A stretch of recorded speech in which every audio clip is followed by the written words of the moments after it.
स्वागत है आपका आपके अपने चैनल ऐसी स्टोरीज में। आज की है कहानी सास बहू पर आधारित एक पारिवारिक कहानी है जिसका शीर्षक सास की लाचारी का उठाया बहू ने फायदा तो मिली उसे उसके कर्मों की सजा। पति ने सिखाया सबक। रानी, अरे ओ रानी। बहू, जरा मेरी दवाइयाँ ले आ, मेरी दवाइयाँ खाने का समय हो रहा है। प्रीति देवी अपने घर के बरामदे में बैठी हुई अपनी बहू को आवाज लगा रही थी, लेकिन शायद उनकी बहू किसी काम में व्यस्त थी। उसने उनकी आवाज नहीं सुनी तो प्रीति जी ने दोबारा से चिल्लाते हुए अपनी बहू को पुकारा कि रानी, मेरी बीपी की दवाइयाँ दे दे बेटा। गर्मी के कारण तबीयत थोड़ी खराब सी लग रही है। इतनी ही देर में रानी अंदर अपने कमरे से थोड़ी झुंझलाती हुई बाहर निकली और बोली, आपको कोई काम धाम तो है नहीं? पूरे दिन किसी न किसी काम में लगाए रखती हो। अभी 1 घंटे पहले ही थोड़ी देर आराम करने के लिए अपने कमरे में गई हूँ मैं। फिर से आप शुरू हो गई कि मुझे दवाई दे दे, मुझे यह दे दे, वह दे दे। अपना सामान खुद नहीं संभाला जाता क्या? तब प्रीति देवी अपनी बहू से बोली, बहू, अगर मैं अपने शरीर से लाचार ना हुई होती तो कभी भी तुझे परेशान नहीं करती, खुद ही अपना सब काम कर लेती। अगर मैं बिस्तर से उठने भी लायक होती ना तो भी तुझे यहाँ तक नहीं बुलाती। और फिर वैसे भी जब तक मैं ठीक थी तब तक तो मैंने पूरा आराम दिया ना तुझे। अब जब मैं खुद ही लाचार हूँ तो मैं तुझको भला कैसे आराम दे सकती हूँ? कैसे मैं घर के बाकी काम संभाल सकती हूँ? मैंने तो मुन्ना को कहा था कि कोई काम वाली बाई रख ले या फिर मेरा ख्याल रखने के लिए ही किसी को रख ले। कम से कम रोज रोज घर में यह सब तो नहीं देखना पड़ेगा। तब उनकी बहू अपनी सास से बोली, हाँ, जैसे आपका बेटा तो बहुत लखपति है ना, जो 4-6 नौकर लगाने की हैसियत है उनकी। पता नहीं आप अपने आप को समझती क्या है। वह तो अच्छा है कि ज्यादा रईस नहीं है, पर देखो, ठाट देखो, क्या आपको नहीं पता कि आपके बेटे की नौकरी कितनी बढ़िया है और उनकी तनख्वाह कितनी है? ऐसे में घर में एक नौकर बढ़ाकर खर्चा और बढ़ा लें, उसकी तनख्वाह कौन देगा? इतना कहकर वह गुस्से में वहां से चली गई, अपनी सास के बिस्तर पर उनकी दवाइयां पटक कर। तब जाकर प्रीति जी ने अपने बिस्तर से खिसकते हुए पानी का गिलास लिया और पानी उठाते वक्त कांच का गिलास गिरकर टूट भी गया। दरअसल वह जिसकी आवाज सुनकर उनकी बहू अपने कमरे से ही बार बार चिल्लाने में लगी थी और बोली कि कुछ करना धरना तो है नहीं, बस खर्च बढ़ाने में 1 नंबर है। गिलास तो ऐसे तोड़ दिया जैसे ससुर जी या ऊपर से आकर रख जाएंगे यहाँ पर। बिल्कुल भी समझ ही नहीं आता। हद है ऐसे लोगों से।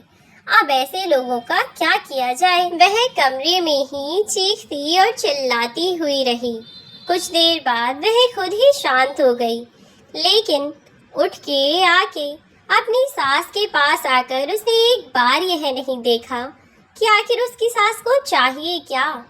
पास में रखी हुई पानी की बोतल से पानी पीकर प्रीति जी ने अपनी दवाइयाँ खाईं। अब आप लोग सोच रहे होंगे कि प्रीति जी अपने लिए उठकर पानी भी नहीं ले सकती। आखिर क्यों? क्या सिर्फ इसलिए कि वह एक सास थी और अपनी बहू से ही काम कराना चाहती थी? नहीं, ऐसा बिल्कुल नहीं। प्रीति जी तो स्वभाव की बहुत ही सरल महिला थी। जब शुरू में उनकी बहू आई थी तो उन्होंने उसे बड़े प्यार से और बड़े चाव से रखा था। कभी भी किसी चीज की कमी भी महसूस नहीं होने दी थी। उसे अपनी बेटी की ही तरह समझकर उसके साथ हर काम में हाथ बटाया, उसकी ज़रूरतों का भी ध्यान रखा और खुशियों का भी। बहुत अच्छी थी वह, लेकिन उन्हें बीपी और शुगर की समस्या थी और एक दिन अचानक यूं ही गर्मी के दिनों में बैठे बैठे उनकी तबीयत खराब हो गई। उस वक्त घर पर कोई नहीं था। रानी भी अपनी पड़ोसन के साथ बाजार तक गई थी अपने लिए कुछ कपड़े लाने, और जब तक रानी वापस आई तो उसने आकर देखा कि उसकी सास वहाँ लगभग बेहोशी की हालत में वहीं पर खाट पर पड़ी हुई है। इस हालत में उन्हें देखकर वह भी घबरा गई। रानी ने पानी के छींटे मारकर उन्हें होश में लाने की कोशिश की और फिर अपने पति को फोन करके बुलाया। वह उन्हें अस्पताल लेकर पहुंचा तो उनकी हालत बहुत ज्यादा नाजुक थी।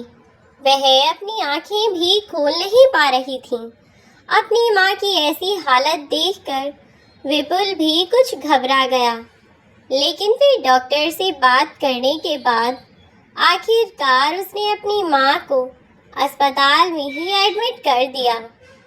पूरी रात अस्पताल में रहने के बाद और डॉक्टरों की ढेरों जांच कराने के बाद यह पता चला कि वे बीपी और शुगर की जो मरीज़ हैं, अचानक से उनकी कंडीशन बहुत ज़्यादा ख़राब हो गई थी। दरअसल उनका बीपी अचानक ही फ्लक्चुएट कर गया और इस समय पर उनका शुगर भी एकदम से हाई हो गया, जिस कारण से उनके शरीर का कुछ हिस्सा लगभग बेजान सा हो गया था और इसी के कारण आज वह बेचारी बिस्तर में थी। अभी भी उनका इलाज चल रहा था। बीमारी के कुछ समय बाद तक जब वह अस्पताल से घर आईं तो 2-4 दिन रानी ने उनके खाने पीने की देखभाल की, लेकिन उसके बाद रानी को अपनी सास किसी बोझ से कम नहीं लगती थी और वास्तव में उनकी कंडीशन भी थी कुछ ऐसी ही। ईश्वर की कृपा से वह तो उनके हाथ पांव सही सलामत थे, बस घुटनों के नीचे के पैर बेजान हो गए थे, जिसकी वजह से खड़ी होकर कुछ नहीं कर पाती थीं। लेकिन डंडों के सहारे अब धीरे धीरे वह चलना सीख रही थी। अभी उनकी बीमारी को 3 ही तो महीने हुए थे। अभी तो वह पूरी तरह से ठीक भी नहीं हुई थी, लेकिन फिर भी अपनी जिंदगी को सुचारू ढंग से चलाने के लिए उनका चलना भी बहुत ज़रूरी था और उन्हें इस बात का एहसास भी था कि उनकी बहू उनके काम करने से उकता रही है। इसलिए उन्होंने अपनी बहू को कहा था कि रानी, विपुल को कह देना कि वह किसी काम वाली से बात कर लेगा जो कि मेरे काम संभाल दिया करेगी। बस कुछ महीने की ही तो बात है, लेकिन बहू ने तब तो टाल मटोल कर दी। अपने पति को भी इस बारे में कुछ नहीं बताया और इधर विपुल यह सोच रहा था कि चलो घर पर माँ का ख्याल रखने के लिए रानी तो है ही, यदि कोई काम वाली बाई रखो तो पता नहीं वैसे माँ का वो कैसा ध्यान रखे। रानी तो उनकी बहू है, इसीलिए अच्छे से ध्यान रख लेगी और काम वालों को तो सिर्फ पैसे से मतलब होता है, इसीलिए वह किसी से बात नहीं करना चाहता था। जब प्रीति जी ने दोबारा पूछा तो रानी ने कह दिया कि मम्मी जी, मैंने आपके बेटे को कहा है तो वह अभी काम वाली बाई ढूंढ रहे हैं। जैसे ही कोई मिल जाएगी तो यहाँ आना शुरू कर देगी। अब शहरों में काम वाले भरोसेमंद इंसान को ढूंढना बिल्कुल ऐसे ही था जैसे भूसे के ढेर में किसी इंसान को ढूंढना। इसीलिए अपनी बहू की बात सुनकर प्रीति जी ने भी दोबारा उसे कुछ नहीं कहा। अगले दिन रानी जब अपनी बहन से बात कर रही थी तो उसे वहाँ से पता चला कि उसकी माँ की तबीयत 2-3 दिन पहले बहुत खराब हो गई थी और वह अस्पताल में भर्ती भी थी, लेकिन इस बारे में रानी को किसी ने नहीं बताया। अब यह सब सुनकर रानी भी परेशान हो गई और कहने लगी कि दीदी, अच्छा हुआ जो आपने मुझे बता दिया, वरना मुझे तो पता ही नहीं चलता। मैं कल ही माँ को देखने के लिए आ जाऊंगी। जब रात को उसका पति आया तो उसने उसे अपनी माँ के बारे में बताया और कहा कि मैं कल सुबह अपनी माँ को देखने के लिए जाऊंगी। तब विपुल ने रानी को कहा कि रानी, अगर पॉसिबल हो तो तुम माँ को देखने बाद में चली जाना। अभी अगर तुम चली जाओगी तो पापा को कौन देखेगा, और फिर मुझे भी तो ऑफिस के 2 दिन के काम के लिए बाहर जाना है। अब मैं भी यहाँ नहीं रहूँगा और तुम भी नहीं रहोगे। देखभाल कौन करेगा तब माँ की? रानी ने अपने पति को कहा कि मैं सुबह को जाकर शाम को वापस आ जाऊंगी और फिर खाना पीना अम्मा जी के लिए सब बनाकर रख जाऊंगी। इसीलिए आप परेशान मत होइए। मैं बस सुबह जाकर शाम को वापस आ जाऊंगी। तब विपुल ने भी हामी भर दी और कहा कि ठीक है रानी, तुम भी अपनी माँ को यानी कि सासू माँ को जाकर देख आओ, लेकिन टाइम से वापस आ जाना।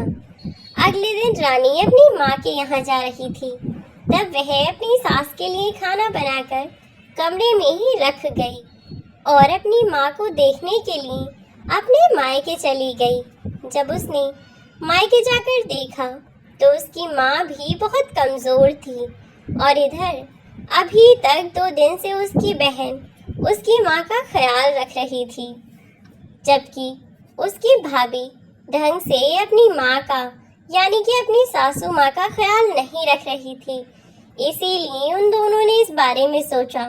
इस बारे में जब रानी ने अपनी माँ से बात की तो पता चला कि रानी की सास की तबीयत कई हफ्तों से खराब थी, लेकिन उसकी भाभी ने उसकी माँ को डॉक्टर के पास तक लेकर जाना ज़रूरी नहीं समझा और लापरवाही करती रही और उसकी माँ बीमारी में ही सारा काम करती रही, जिसके कारण उनकी तबीयत खराब हो गई और अब हॉस्पिटल से आने के बाद भी वह अपनी सास का ख्याल सही से नहीं रखती। इसीलिए रानी की बड़ी बहन 1-2 दिन के लिए आकर अपनी माँ के पास रुक गई और अब जब रानी अपने घर आ गई तो उसकी दीदी ने रानी से 2-4 दिन घर पर ही रुकने को कहा और रानी ने झट से हामी भर दी, जबकि रानी की माँ ने कहा भी था कि बेटा समधन जी घर पर अकेली होंगी, ऐसे में भला वह अपने खाने पीने का कैसे करेंगी। तो रानी ने अपनी माँ को कह दिया कि माँ, पड़ोस वाली आंटी से मैं कह कर आई हूँ और फिर शाम को आपके दामाद जी आ ही जाते हैं। अपनी माँ को 2-3 घंटे तो संभाल ही सकते हैं और फिर 2-3 दिन नहीं गई तो आज और कल तो मैं यहाँ रुक ही सकती हूँ ना। यहाँ रुकने के बाद देखा जाएगा, पहले तुम थोड़ी ठीक हो जाओ, उसके बाद मैं चली जाऊंगी। अब रानी अपनी माँ के पास ही रुक गई और आज का दिन भी हो ही गया था। अगले दिन का दिन भी निकल गया।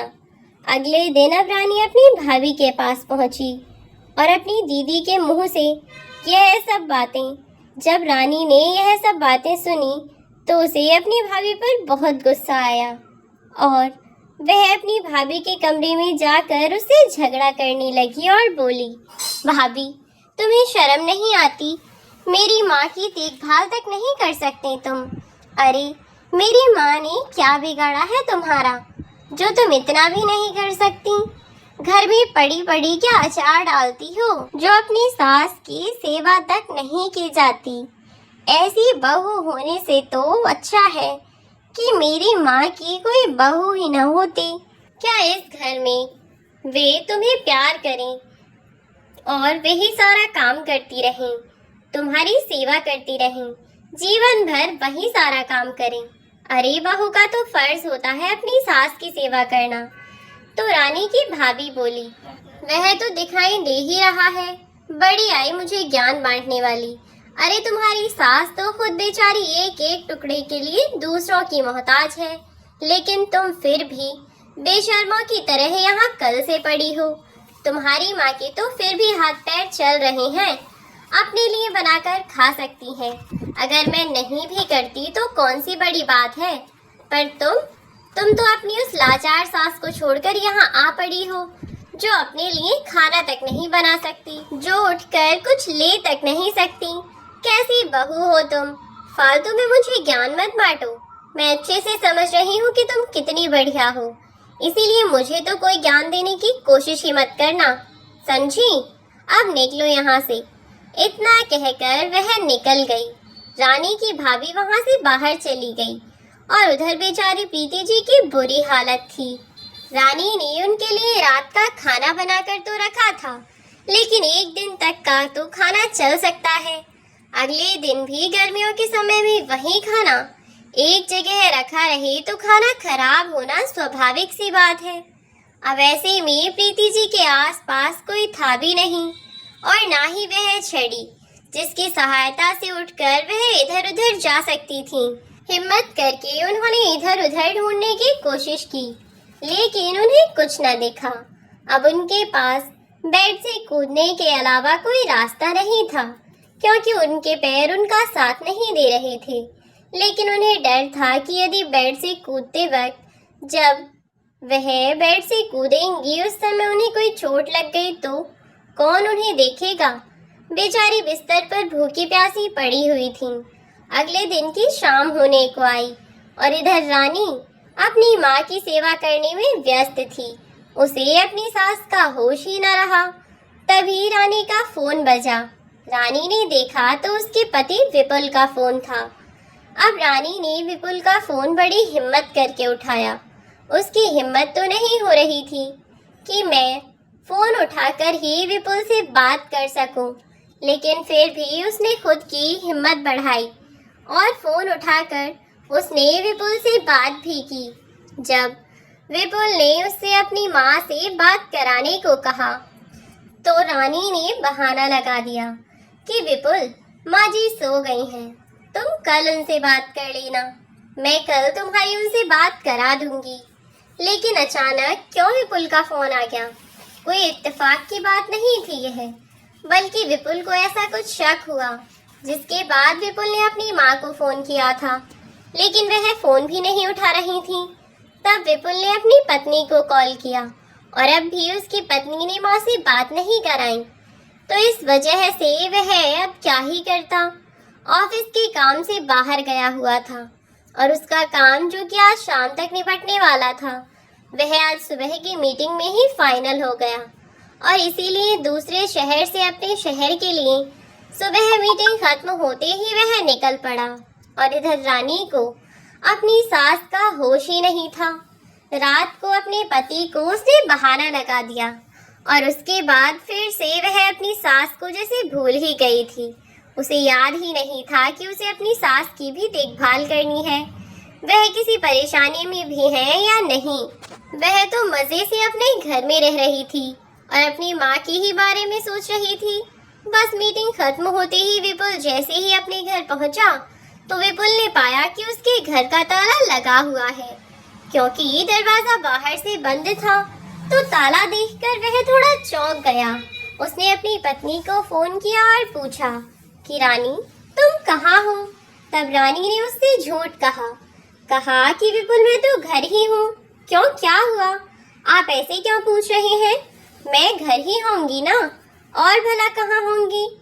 विपुल ने उसकी इस बात पर कोई रिएक्शन तो नहीं दिया, लेकिन वह खुद सोच में पड़ गया कि रानी उसे झूठ क्यों बोल रही है, और अगर वह घर पर है ही नहीं तो उसने ऐसा क्यों कहा कि वह घर पर है।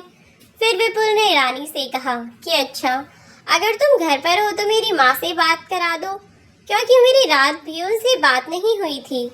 फिर से जब वह झूठ बोलने लगी तो विपुल ने कहा कि अगर तुम घर के अंदर हो तो घर के बाहर ताला कैसे लगा हुआ है। रानी यह सुनकर तो रानी के पैरों तले जमीन ही निकल गई, क्योंकि उसे तो कोई आइडिया ही नहीं था कि इतनी सुबह सुबह ही विपुल अपने घर जा पहुंचेगा। और वह तो बस यही सोचकर निश्चिंत थी कि अपनी सास के लिए 10-15 रोटियां वह इकट्ठी ही सेक कर आई थी, तो बस उन्हें खाकर वह जिंदा ही होंगी और 1-2 दिन में उन्हें कुछ नहीं होगा। और फिर अपनी माँ के चलते उसे अपनी सास की तबीयत का तो कोई होश ही नहीं था, उसके दिमाग से ही निकल गया था। लेकिन विपुल की बात से उसका दिमाग बिल्कुल चकरा गया। अब वह सोचने लगी कि वह क्या झूठ बोले, लेकिन अब कोई भी झूठ पकड़ा ही जाता है, क्योंकि विपुल दरवाजे के बाहर ही खड़ा था। रानी, मुझे साफ साफ बताओ कि तुम कहाँ गई हो और मुझसे झूठ क्यों बोल रही हो, क्योंकि दरवाजे के बाहर मैं खड़ा हुआ हूँ और यहाँ बाहर दरवाजे पर ताला लगा हुआ है। बाहर कोई भी नहीं है इस घर के अंदर। अब घबराती हुई रानी जब बहाना ना बना पाई तो उसने नेटवर्क इशू का बहाना बनाया और कहा कि विपुल, आपकी आवाज़ सही से नहीं आ रही है, अभी मैं सुन नहीं पा रही हूँ। तो उसने नेटवर्क इशू का बहाना बनाया और कहा कि विपुल, मुझे अभी भी आपकी आवाज़ सही से नहीं आ रही है, मैं अभी फ़ोन करती हूँ, आपसे बाद में बात करूँगी। हेलो हेलो, मुझे आपकी आवाज़ नहीं आ रही विपुल, नेटवर्क इशू है शायद। इतना बोलकर उसने फ़ोन रख दिया और अब उसके हाथ पैर फूल रहे थे। वह अगले ही पल अपने ससुराल आ जाना चाहती थी, लेकिन ऐसा असंभव था। अब उसने अपने घर के दरवाजे को तोड़ने के बारे में सोचा, क्योंकि कई बार दरवाज़ा खटखटाने पर भी अंदर से कोई प्रतिक्रिया नहीं आ रही थी और उसकी पत्नी भी उससे झूठ बोल रही थी। इसीलिए विपुल ने बिना कुछ सोचे समझे दरवाज़ा तोड़ दिया। जब उसने दरवाज़ा तोड़ा तो उसकी आंखें खुली की खुली रह गईं, क्योंकि उसकी माँ बेहोशी की सी हालत में बरामदे में पड़ी हुई थी और वहीं बरामदे में ही शायद उन्होंने टॉयलेट भी कर लिया था और वहीं पड़ी हुई थी। अपनी माँ को यूं बेहोश देखकर विपुल घबरा गया और चीखता चिल्लाता हुआ अंदर आया। वह अपनी माँ को पुकारने लगा, लेकिन उसकी माँ तो बेहोश थी, उन्हें अपना होश ही नहीं था। वह विपुल को कहाँ से जवाब देती। अब ऐसे सब सोचकर विपुल बहुत ज़्यादा परेशान हो गया और बिना देर किए झटपट उसने दोस्त को फ़ोन किया और एम्बुलेंस को बुलाकर वह अपनी माँ को लेकर अस्पताल पहुँचा। अस्पताल ले जाने पर पता चला कि कमज़ोरी के कारण यह ऐसा हुआ है। अपनी माँ को दवाइयाँ दिलवाईं और उन्हें लेकर विपुल घर पहुँचा और जैसे ही वह घर पहुँचा तो उसने अपनी पत्नी को दरवाजे पर खड़ा देखा। गुस्से से बौखलाता हुआ ऑटो से उतरते ही उसने वहीं पड़े एक डंडे से अपनी पत्नी को पीटना शुरू कर दिया और वह उसे तब तक पीटता रहा जब तक कि वह जमीन पर न गिर पड़ी। फिर आस पड़ोस के लोगों ने आकर रानी को विपुल की मार से बचाया और विपुल को डांटने लगे। तब विपुल ने उन सबको रानी की करतूत के बारे में बताया कि कैसे उसकी पत्नी उसकी माँ को घर में बंद करके बाहर से ताला लगाकर अपने मायके चली गई थी और एक बार जो अपने मायके गई तो उसने वापस मुड़कर देखा भी नहीं कि उसकी सास जिंदा भी है या नहीं। ऐसे में जब वहाँ उपस्थित लोगों को यह सच्चाई पता चली तो वह सब भी बहुत नाराज हुए और उल्टा रानी को ही 50 बातें सुनाने लगे कि कैसी बदतमीज बहू है, तेरे माँ बाप ने तुझे यही संस्कार दिए हैं क्या। तब रानी विपुल के पैर पकड़ती हुई बोली, विपुल मुझे माफ़ कर दो, मेरी माँ की तबीयत ठीक नहीं थी, मैं उनकी देखभाल करने में लगी हुई थी। तब विपुल ने कहा, अच्छा, अगर अपनी माँ की इतनी चिंता थी तो मेरी माँ को क्यों भूल गई। एक बार तूने मायके जाकर पलट कर भी देखा, कम से कम वहाँ तेरी भाभी तो थी।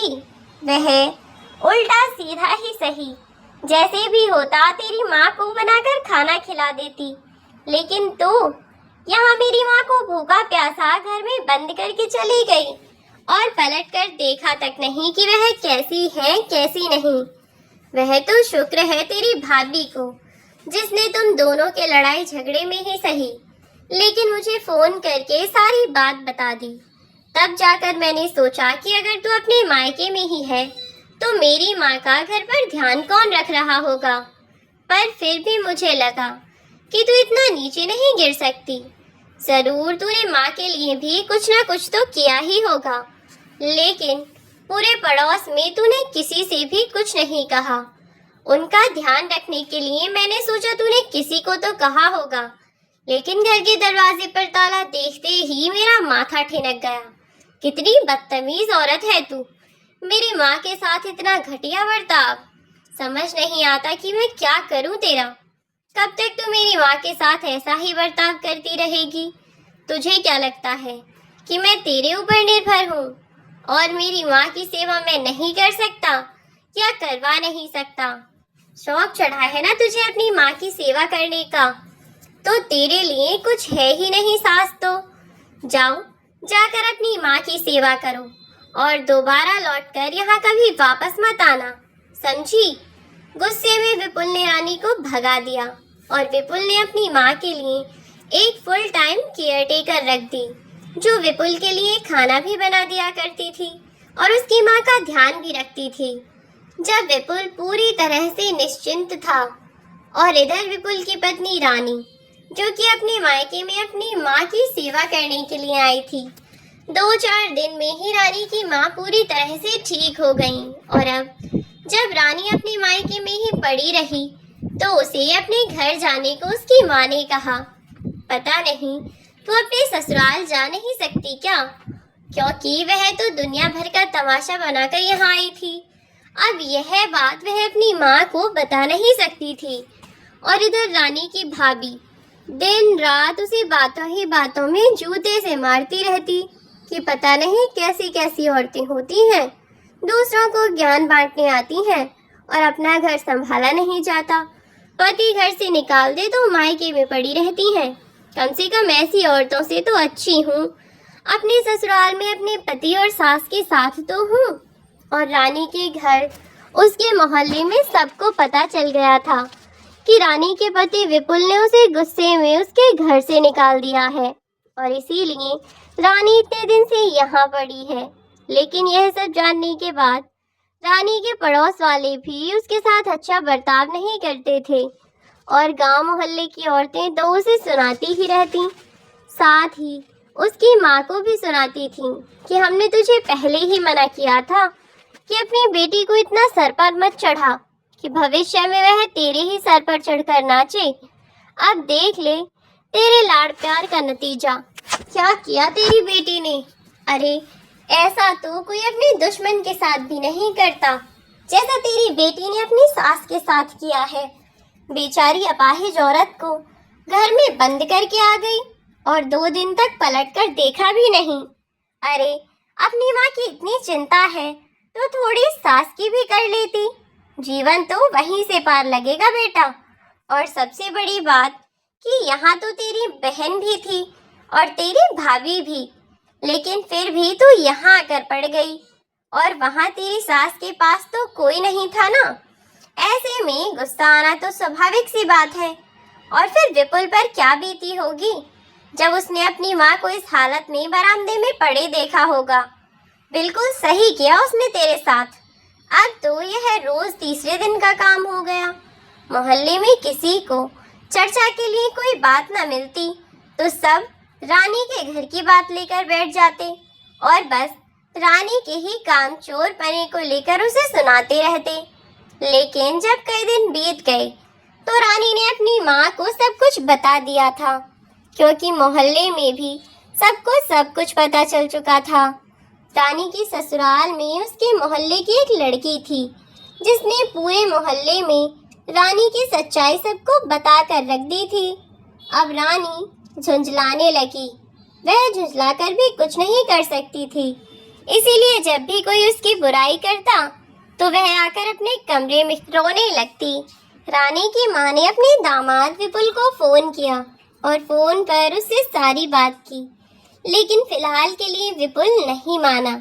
रानी को उसने अपने घर बुलाने से साफ साफ मना कर दिया और कहा कि मम्मी जी, आप अच्छे से अपनी बेटी से सेवा करवाइए। जब इसका मन भर जाए तब इसे कह दीजिएगा कि यह खुद चली आएगी, क्योंकि मैं इसे लेने कभी नहीं आऊँगा। और अगर गलती से भेजना यह गलती दोबारा की तो यह सोच भी नहीं सकती कि मैं इसके साथ क्या करूँगा।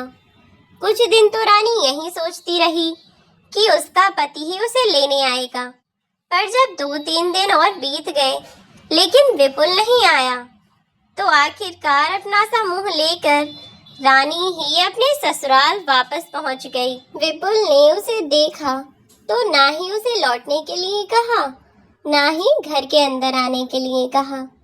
पर जब वह अंदर आ रही थी तो घर की नौकरानी ने उसे पूछा कि तुम यहाँ क्या कर रही हो और यहाँ आई क्यों हो तुम। तब रानी ने उसे अपना परिचय दिया। रानी के साथ प्रीति जी, जो कि अपनी बहू से बहुत नाराज थीं, लेकिन इन्होंने ही अपनी नौकरानी को कहा कि बहू का सामान इसके कमरे में रख दो और खाने में क्या बनेगा अब से यही तुम्हें बताएगी। लेकिन विपुल ने अपनी पत्नी को कहा। आसानी से उसने उसे माफ नहीं किया। अब रानी अपनी सास के साथ अच्छे से बर्ताव करती है, क्योंकि विपुल उसे हमेशा हमेशा के लिए अपने मायके भेज देगा, जहां रह पाना अब उसके लिए बिल्कुल नामुमकिन सा है। इसीलिए रानी अपने ससुराल में अपनी सास और अपने पति के साथ खुशी खुशी रह रही है। तो दोस्तों, अगर आपको ये कहानी अच्छी लगी हो तो प्लीज लाइक करके चैनल को सब्सक्राइब कर दें, चैनल पर नए हो तो, और सपोर्ट करें प्लीज।